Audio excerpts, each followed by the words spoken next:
Je me présente, Marc Bérère. En fait, je suis propriétaire de la firme Desjardins Bérère, une firme de design d'intérieur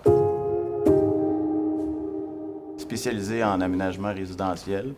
On est 9 au bureau, 5 chargés de projet, des techniciens et puis moi qui est le concepteur principal.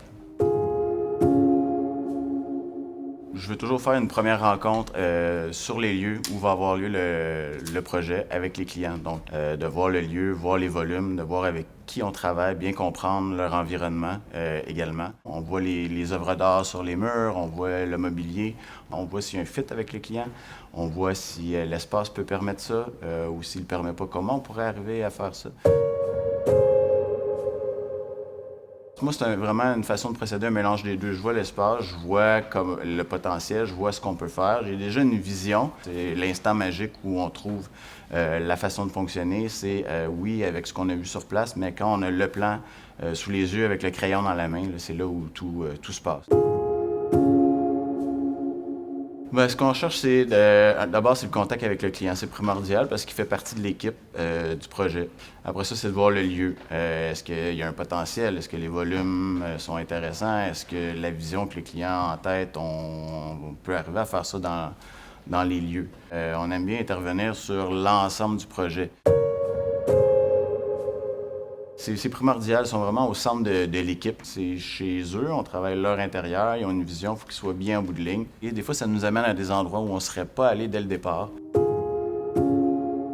Et une fois qu'on a travaillé le plan, on s'est entendu sur la vision et tout ça, là, l'objectif est clair et défini. Là, il faut le maintenir. Ça, c'est très important parce que dans le cours d'un projet, avec le chantier, les contraintes budgétaires, les imprévus sur un chantier, il est facile de dévier puis de rater la cible. Donc, c'est très important de maintenir le cap sur cette vision initiale-là, malgré tout ce qui peut arriver dans un projet. Pour moi, là, quand on fait un aménagement résidentiel, je trouve quand il est abouti et réussi, quand en bout de piste, le projet a l'air d'avoir toujours existé. Une chose aussi, c'est quand le client est content. Quand le client, à la fin, dit, on lui propose de faire des photos, un portfolio, faire un shooting photo de son espace, puis qu'il accepte, il veut partager parce qu'il est fier du travail accompli, ben là, pour moi, c'est signe qu'on a réussi. Ben oui, le premier, en fait, c'est René Desjardins, de qui j'ai repris la firme, là, Desjardins Bérère. Donc, c'est avec lui, là, quand j'ai commencé au début des années 2000, c'est avec lui que j'ai appris mon métier. Il m'a beaucoup influencé aussi par les mélanges savants qu'il pouvait faire. Donc, toutes sortes de mobilier mélangés, les œuvres d'art, les textures. Quelque chose qui a l'air simple une fois que c'est installé, mais c'est assez complexe à faire. Donc, le Bauhaus aussi, qui nous a influencé à la firme avec la fonctionnalité de tout ce qu'ils faisaient. Il y a aussi Jean-Michel Franck, André Putman dans la sophistication de leurs intérieurs qui m'ont influencé aussi. Toujours des intérieurs qui sont aboutis, travaillés, complets.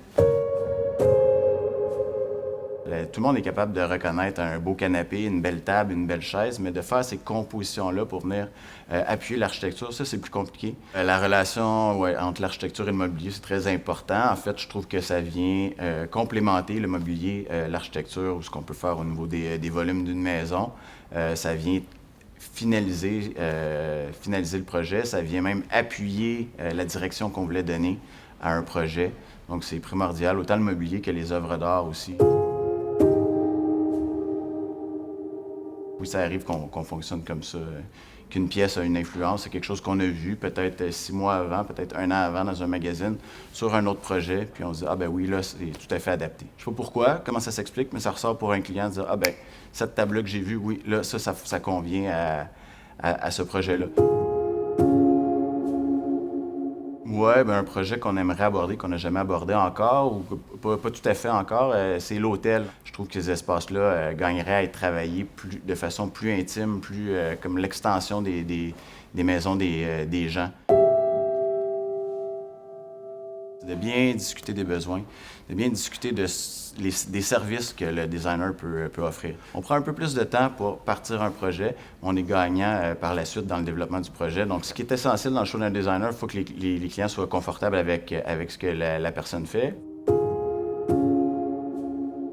Qu'il y ait vraiment une adéquation à ce que le client veut, ce qu'on peut proposer. On peut arriver à faire des grands projets avec ça.